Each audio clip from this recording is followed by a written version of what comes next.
Welcome to Albanian Stories, a series of interviews with extraordinary people from our diaspora. Hello, Xim. Hi, Georgie. Hello. Thank you for doing this, for taking the time. Thank you for having me. Yeah, you were suggested by the guys of Garmin. That they told us like you gotta check out this character because the guy is really. And I kind of jumped into your articles and they were pretty interesting, and your backstory is like even more interesting. So you were born in Italy, right? Yeah. I was born in Kosovo and I left when I was 2 years old. Yeah, we moved to Italy. Then in Italy, yeah, I grew up in Italy. I lived there for something like 20 years. Then we moved to Germany. I've been living in Germany for 7 years now. And yeah, here it is. So you've been like jumping from, well, it's not exactly jumping because after 20 years it's not like that often, but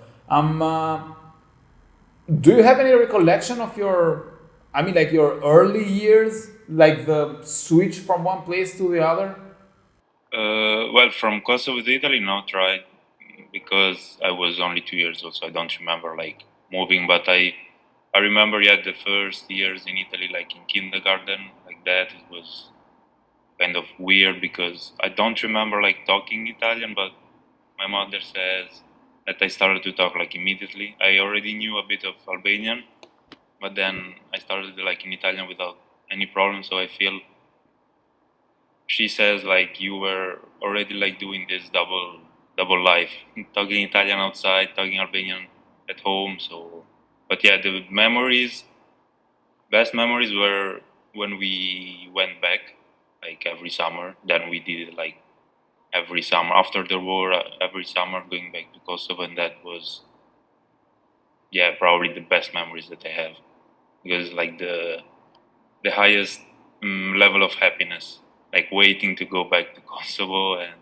then yeah, going back there and playing with cousins and visiting relatives. And yeah, that was, I feel I spent many years in Italy just waiting for that month of the summer to go back to Kosovo. You say you were anticipating very much to go like every year. Was it was anything special that made it apart from playing and everything? Was there something like you felt like at home somehow? I mean, not at home like an exclusive home. I mean, because still your home was Italy for whatever reason. Yeah, it's because okay, probably I was a kid and for me it was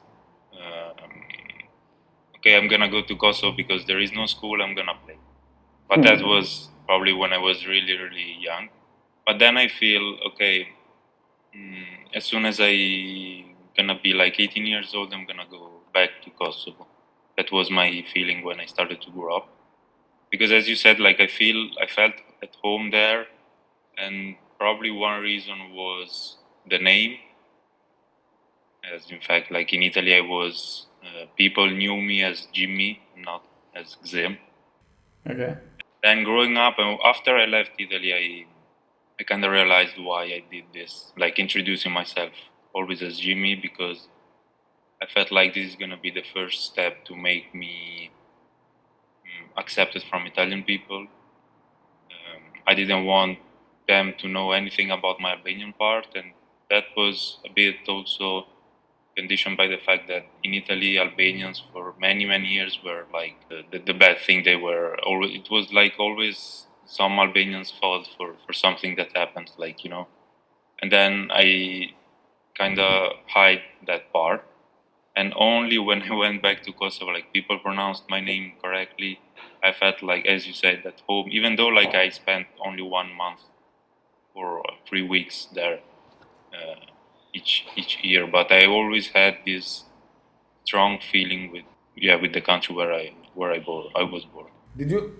Because there are lots of people, well, hundreds of thousands of people that live in Italy, like, and sometimes this alienation for strangers from the Italians is like a normal thing because they do it between Italians themselves. So, but it's not in the end, was it justified your sense of being an Albanian and like just like trying to cover it up somehow? Because like in Italy, Albanians are maybe the only immigrants that cover the whole range of work and entrepreneurship. Like they do tiles and construction, and they also own restaurants, and they also own hotels, and they are in the fabrics, like in the production of like lots of, I mean, big businesses. And the others are like more like, I don't know, other ethnicities are like focused on what they know how to do best, just a small range of things, and that's it, you know. Meanwhile, Albanians, like, they do everything. It's difficult also to understand because like just growing up, it's I keep like thinking of what I did, and every year I find something else, like another answer to what I did. But at the beginning was like going outside, having a lot of friends, and then sometimes it happens. Some of them said something against immigrants, and some of them said something against Albanians. And in my mind was like, okay, if I show them my Albanian part, probably I'm gonna end up being alone. And I saw like other immigrants, kids that were alone and didn't have any friends, what kind of life they did. And in my mind was like, you know, as a kid, you wanna have friends. That's simple as that. So it was like, okay, I don't wanna lose friends. I don't want to be alone, so I'm gonna hide that part. But you then start hiding and keep hiding it, and then like the society, I always say there is this narrative in every country you go. They say if you get integrated, you're gonna be accepted. Fine, if you learn the language, if you respect the rules, if you pay taxes, blah blah blah, you're gonna be accepted, which is not 100% true. Because if you get assimilated, then okay, you're gonna be accepted like 100%. If you become an Italian or a German, like perfectly as they want you to be. But if you show your other part, then you don't know how. Because in my now, like thinking about it, I was like, okay, I lived 20 years in Italy. My life was almost perfect. If the perfection exists, it was me. I being loved from everyone. I have tons of friends, but in 20 years I never showed my Albanian part. So then it comes the what if question. What if I had shown like since the beginning my Albanian part? What if I've introduced myself as Gzim? Because then you introduce yourself with your name, then people start asking you, where do you come from? Where is Kosovo? What is Kosovo? Are you Muslim? Do you drink this? Do you eat that? And you know, like you don't want to go through this every time you meet a new person. So it was like, okay, I'm not gonna show the Albanian part, so I avoid those questions. So people think I'm Italian, people think I'm okay, and blah blah blah. But then you grow up and you ask yourself, why I did that? I didn't have to do that. Maybe you'll never know. Just keep growing up, and every year I find out something else, and it took me like a lot to find a kind of identity balance, if we can call it like that. And when you have you ever worked in Italy or just finished school and when you moved to Germany? I work. I mean, not like proper job. I started last years when I was studying. I did my bachelor there. I was a pizza delivery guy. No, I was thinking maybe like when you finished university, maybe something like when you try to enter into a more, let's say, not corporate but a more academic realm of works and jobs. Maybe there you felt that, well, even if you're from Albanian roots, that doesn't affect, or maybe it does in Italy. I don't know. It surely does actually. I cannot answer because as soon as I left 1 year before finishing my bachelor because I did then my last year of my bachelor. I did it when I was that I was in Germany, so I never really tried to get a job like a academic related job in Italy because I left that because of like I didn't see any future, and I also wanted to do a master abroad. I wanted to do it in another language. Then yeah. Do you have like maybe any story like when, let's say, you were saved by being an Albanian? I don't know, like something like you met into someone or you ran into someone. Of course, you might have something. Yeah. Yeah. Sure. Oh my God, I completely forgot about it. I used to play football. I would like my life was like just football, playing football and watching football. I was playing during a match and I did a bad foul. I deserved a yellow card, and the referee didn't do anything. I was like, okay, weird. After 5 minutes, he comes to me and he asked me, "You know why you didn't get any yellow card?" I was like, "No, I don't know." And then he told me, "Yeah, because I'm Albanian." I was like, "Okay." Let's break everybody's legs then. Then we laughed, and at some point I was like, he told me like, just stop laughing, otherwise the people are gonna understand. Germany is very different, right? Yeah, absolutely. It was like to go to another world, completely different culture, different way of socializing, different way of working. The language is crazy, difficult. Yeah, it's completely different. Do you find like now it's easier? Of course, now you don't even have to think about like keeping a global citizen, whatever. You just like be yourself. You can say whatever you want and feel whatever you want. Exactly. Okay, so That was my yeah. my reaction was like, well, now I don't even care what people think or say, or now it's me. That's my story. If you wanna listen, if you're interested, I'm. But yeah, that's it. So everybody live in Italy hearing this, like you can contact Zim and he will help you out in Germany. Like just move out of there. Yeah, well, just like how many people are like how many Albanians are in Italy? Like 500,000. You can manage. You Yeah. open a website. If you help me, we can do it together. Yeah, we asked Mark and like Guff like help you guys out.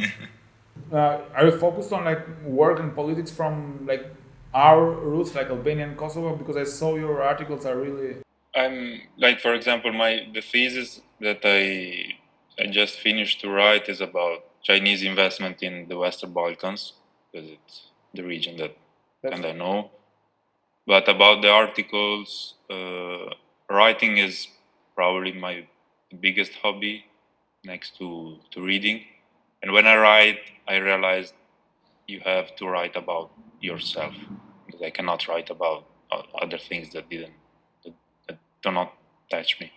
So that's why I started to write about like more culture and stuff like that, because there are many things about our culture that I don't like, that I had to fight against, and then I realizing that those things are having a bad impact on everyday life. So that's why I decided to write about. I mean, like when you say fight, like I can see like the dedication and the commitment to it. How far that goes. I mean, because fight is the thing that you like really go into, you know. And we have like really deep issues here that we are not even aware of. We just like see the consequences and we just like point at the consequences and we say like we're this and we're that and we're like sometimes the scapegoat is a whole other phenomena and we are if we go back for maybe thousands of years and the same things have been there and it's not the problem, it's not the today's things. And like it's fine. The whole marriage with an Albanian partner thing, like yeah, it sounds silly at first, but it reminded me of for everybody listening, Gazim has an article on Kosovo 2.0 about how lovely it is for our parents the idea that we should get a life partner from Albanian roots, which is fine, you know, because they have their own beliefs. And in Kosovo is a bit stronger. It's not. Yeah. It's actually way stronger than in Albania. We see it as you said in the article. We see it as an improvement on our social outreach, on our global scale, on our global ranking, not scale, on our global ranking as people. But the thing is, that reminded me of the 5 monkeys experiment, when there were 5 monkeys in a cage, and they put a banana Yeah. in the cage, and when Oh, the yes, monkey wanted yes, to yes. when the monkey wanted to get the banana, they would like wet all the monkeys with water. So they started switching off the monkeys, and they removed the banana. So even if the banana wasn't there, the monkeys were afraid to go and pick it up because they were. Yeah. So in Kosovo, the main thing was like survive and have the people to go to war. So you had to marry by default within yourselves and have as much children as possible, which is like a tradition still today. Even if it's today, it's not maybe not needed that much because let's say the banana is gone now. But the thing stays. So maybe we should instead of I'm just taking the marriage between Albanians as an example of maybe we should clarify that we don't need to keep some traditions that don't have a practical use nowadays, rather than say this is wrong. Well, this might not be wrong for your own beliefs, but it's like it's of no use. Like putting this stress on the younger but it's funny though. It's funny like how it's how we keep like well. What can you do? Yeah, it's a big topic. I mean, because like the same as I said, growing up, you realize, okay, at the beginning when I was younger, I never had like pressure from my parents. I had 2 relationships in my life. None of the girls were Albanians, and for my parents was fine. I mean, I didn't see any pressure or any like bad comments, but still, like I realized how much there is this pressure like for other people. I went back to Kosovo last summer, and it was the first time after 8 years. I didn't go back for 8 years because I didn't just, I was tired of like repeating the same holiday. So at some point I was like, you know what? I'm not gonna go back till I decide to go back. And last summer I decided to go back. I had this wonderful trip like through Albania and Kosovo, and I left like the last 5 days to see my relatives. These people haven't seen me for like 8 years. God knows how many questions they should have, or maybe just ask me like about the trip. I did the entire trip through Albania, like from the south to the north. I saw many places, blah blah. What did they ask me? First question: when are you going to get married?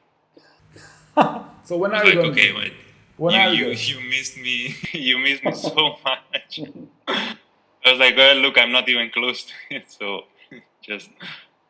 But yeah, that's like you said. I mean, I really don't have anything to add to what you said, because I can understand the generation of my parents why they believe it, but still, it's a useless pressure because I see many people that to me like maybe they don't realize it, but they ruin their life just to please their parents. You know what I've noticed, like in my own experience in Tirana, when we want to, one of the main things, or maybe one of the main errors, let's say, that we do in our efforts to improve our social awareness and everything is like we create these communities of like-minded people. Like for example, let's suppose like me and you would have like this idea of helping this tradition not affect people's lives and whatever. What we would do, like we would set up something and we would share our opinions, and people like-minded like us would share their opinions with us, and they will all agree and everything, and it would all finish there. Exactly. I mean, there is. I don't see very often that the people that need to be exposed to new ideas are exposed to new ideas. If you tell to them like, listen, guys, we don't need to marry between each other anymore because it's not the same situation. You know, maybe they would change their mind. We are very flexible and we are very smart. We are very intelligent as people. We just need to be Exactly. exposed to the information that we need in order for us to change. Yeah, it's completely true because if I talk to you, I know. I mean, it's fine. If I talk to someone Yeah, else we like agree. us, it's fine. It's okay. But if you try then to explain this to our parents, to the generation of our parents, to me, I mean, speaking like for the Kosovo side, it's like if you talk to them, all of them are like, yeah, it's fine. It's not a problem. But then if it happens, if If it they're really married, happens, wait, no, no, no. I mean, it can happen to someone else, but not to my son or not to my daughter, because then another thing is like me as a boy, okay, it might work, but if I had a sister, no way. I mean, no way that a girl get married with an Italian or a German or another one. No way. Then here it comes like the other bad thing that we have in our culture, like this. discrimination between. I don't know how to. Yeah, exactly. You found the right word because yeah, as a boy, okay, you know what? Okay, you can do it, but as a girl, no way. You have to follow the rules, and that's it. And this is the mentality that creates the weak man that you were talking for. It wasn't the other thing, because I see it now. These are perceived. It's the same thing even here. Maybe even like in Albania, it's a bit less. It's a bit less harsh because like we care less, but it's the same situation. Like men are brought up by women that have married. Like the pattern is repeated. Exactly. Like the mother is married with a guy that is spoiled by by his own mother, and she doesn't like feed into her son the ideas that, listen, you need to have a partner in life, not just a wife. You need to build up with them or whatever. And this never happens. And like I joke all the time with these things and like say that, well, end of the day it's women's fault, but it's not.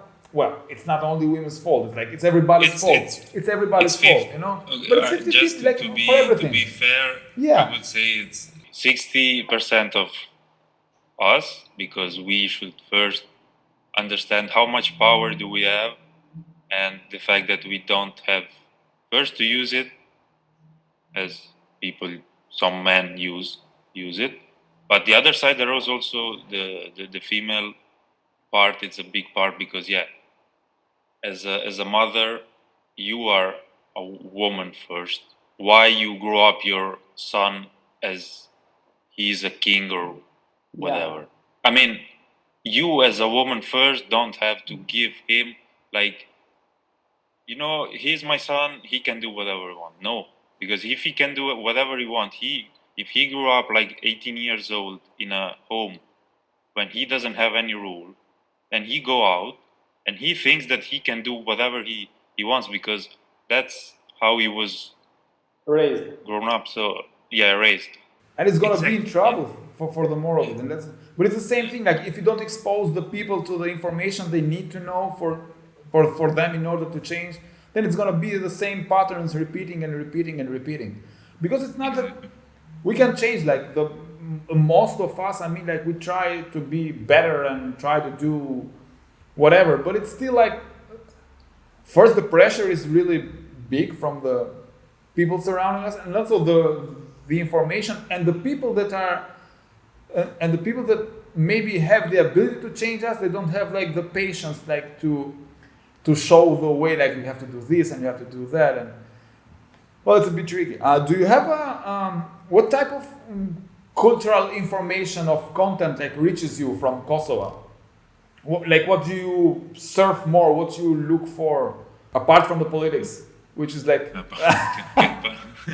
But yeah, I'm really interested in like projects that involves like a young generation because I really feel sorry for the young generation of Kosovo because they don't have like many chances like neither to go out and to like for the visa stuff. So I really wish that they had more chances to go out and to try to do whatever they want because I see like a huge potential, but they are like closed in Kosovo. So any project, anything that they are doing and trying to do, I try to follow and hopefully I will try also to help one day. Like I don't know how, like either financially or in any ways, but yeah, that's also why I decided to write some stuff also to be like a critical voice But because maybe it's a bit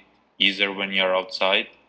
now it's like internet time. Like how's like working for a company or whatever from Kosovo. I mean like remote working or like freelancing and doing this type of things that like everybody's doing now. I mean everybody like younger generations everywhere because it's like uh, for when I wanted to go when I wanted the possibility to go on the western side of the world like Europe or America or whatever. It's like it was more because the only way to have contact with the culture there was to go there. Now you don't have to go there. I mean, like, I mean, I would like them to really go and touch like the concrete world outside to see like, okay, it's not like the paradise that you think first, because probably like when you cannot go out, you think, oh, God knows how good is Germany or Italy or US, blah blah blah. So just really like to just come, try to work and do whatever you want to do in another country, and you see, then you can appreciate more maybe what you have. You can see like that doesn't exist any country that it's perfect because Germany and Italy and other countries in Europe are not perfect. There are many possibilities, many chances.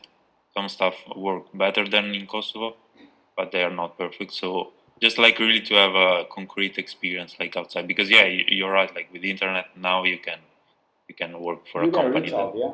is somewhere else, but still like to come and to live in a place where you don't understand the language and maybe you have to try to find a way to to to talk to people and you struggle like with some basic stuff. It's helpful.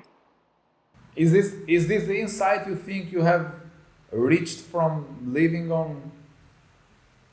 in Italy and Germany? Like, you should try at least once going out and seeing for yourself, but it's not what you think it is.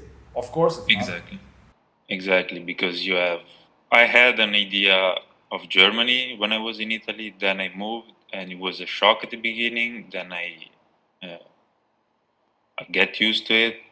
But yeah, just to learn. Yeah, for me was learning English to get in order to apply for the master. Then learning German to find a job to to survive. So like there are a lot of obstacles and things that you have to do, and you realize, okay, it was useful and helpful and everything, and you grow up a lot, but you have to do it.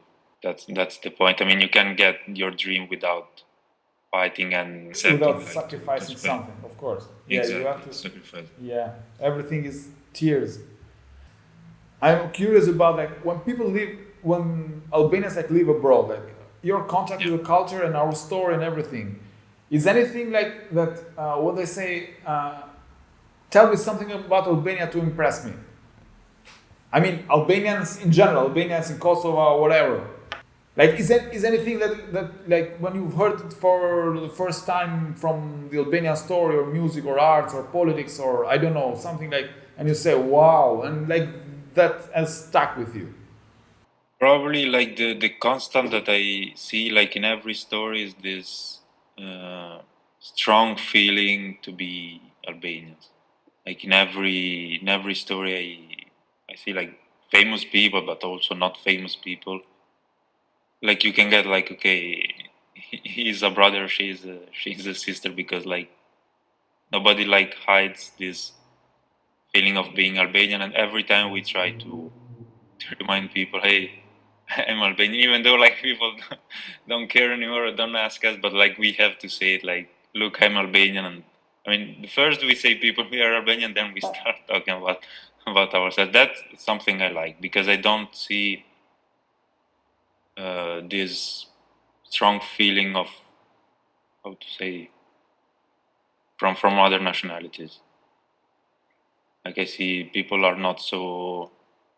I probably I'm wrong, but probably nobody is proud as we are even though like we were talking like many things that we don't like, but still. Yeah. I have a quick round of questions. This test is called How Albanian Are You? Oh, Okay? How many people will be at your wedding? I'm not planning to do a wedding, but probably. The right answer is 400. Yeah, I know the right answer, but yeah, for that I'm like 0% Albanian. Have you ever brought food or covers or anything from Kosovo to Italy for other parents? Of course, always. Between baklava and kadayif. Baklava. Okay. What's your feeling about bamia? Bamia is the things, the food. You don't have them there. I don't know how is it in Italy. Forget about it. Don't worry. Yeah. Never. The other question is like, are you a fan of Germany football or Italy football? But it's like soccer, but it's you never bother. Like you're into politics. I really like watched a lot of football, but then at some point I got tired of it. So now Yeah. But if I have to choose it, Italy, because I know the clubs a bit better. What is the best Albanian dish? Oof. Oh, that's difficult. Yeah. I cannot choose. You should have said like fagioli right away. Which one is stronger, God or Rakia? I think Rakia. Thanks, man. Well, it was nice talking to you. Thanks, Gzim, for doing this. Thank you very much. Yeah, thank you too. If there is anything you want to say to everyone all around the world who will one day eventually listen to this, some message of anything, hope, despair, anger. Something that I learned that I realized like these days, because I'm finishing some of my projects and stuff, that many times when you have like dreams, nobody see your dreams, and maybe sometimes you try to explain them what you want to achieve, and they look at you like in a weird way, or they ask you, "Are you sure?" or "You are crazy. What do you want to do?" I mean, you're never gonna achieve that goal. But then if you just keep fighting for it, at some point you're gonna achieve your goals. And there is this magic of fighting for something that nobody see, but only you see it. And then when you manage to do it, it's like that feeling it's even like impossible to describe. So just keep fighting for what you want, and I'm pretty sure that at some point you're gonna realize it. Thanks, man. Awesome. Keep fighting, everyone. See you on the next time. Thank you, Gzim. Bye. Thank you, Sergio. Bye. Bye. Bye, everyone.